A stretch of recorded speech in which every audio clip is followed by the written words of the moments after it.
Domba. Mana Sorgawi, Sabtu 28 Februari tahun 2020.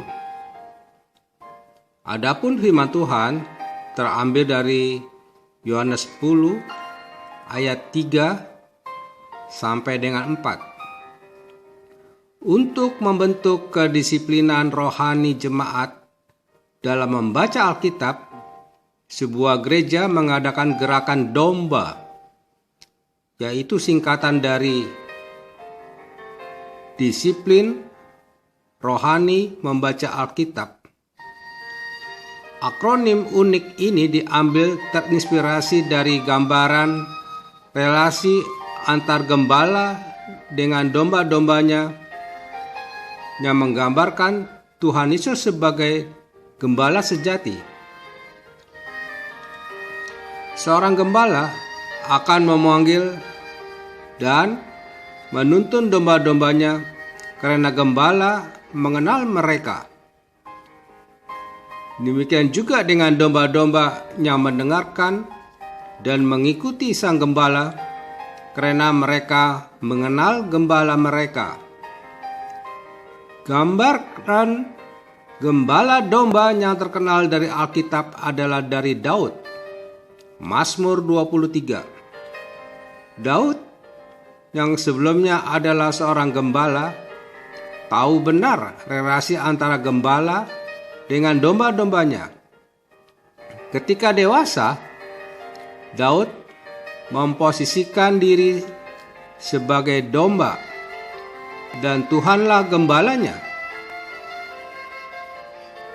Dalam Perjanjian Baru, Tuhan Yesus menggambarkan dirinya sebagai seorang gembala. Akulah gembala yang baik. Yohanes 10 ayat 11. Dan kita adalah domba-dombanya.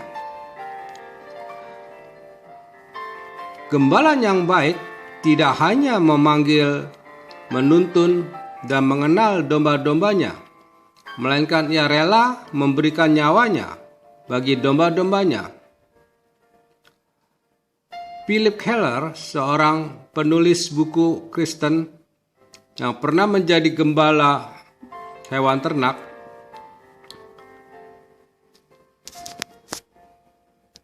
dalam bukunya yang berjudul A Shepherd Looks at Psalm 23 mendeskripsikan karakteristik domba sebagai hewan yang lemah, tak berdaya, dan penakut. Jika hewan buas menyerang, perlindungan satu-satunya hanya ada pada sang gembala.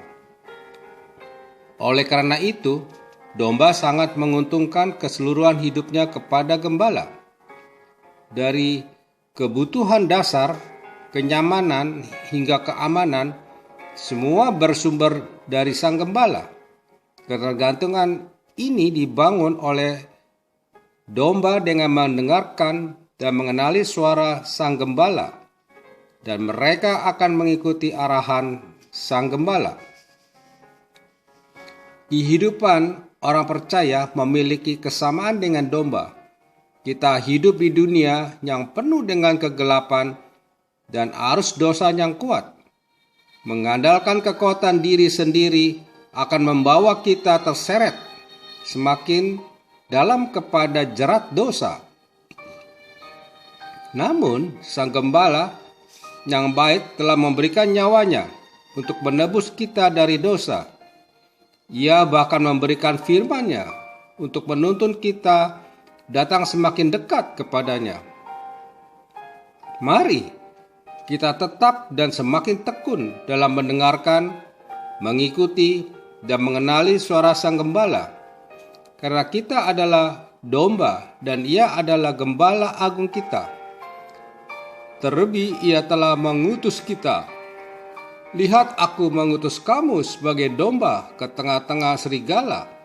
Sebab itu, hendaklah kamu cerdik seperti ular dan tulus seperti merpati. Oleh sebab itu, tidak ada alasan lagi untuk kita tidak mendekatkan diri kepadanya. Dialah yang akan memberikan hikmat dan kecerdikan itu, sehingga kita bisa melalui semua tantangan yang ada dan kita tidak dikalahkan oleh serigala-serigala jahat. Sebagai domba yang baik, kita harus selalu mengikuti tuntunan Tuhan dalam perjalanan hidup ini. Mutiara kata hari ini, Anda dapat melakukan sesuatu yang sangat kecil dengan iman, tapi Anda tidak melakukan apapun tanpa iman. Mari kita berdoa. Bapa, terima kasih. Engkau telah menjadikan kami domba-domba-Mu, dan ajarlah kami untuk terus mendengarkan, mengikuti, dan mengenali suara-Mu. Di dalam nama Tuhan Yesus, aku berdoa. Amin.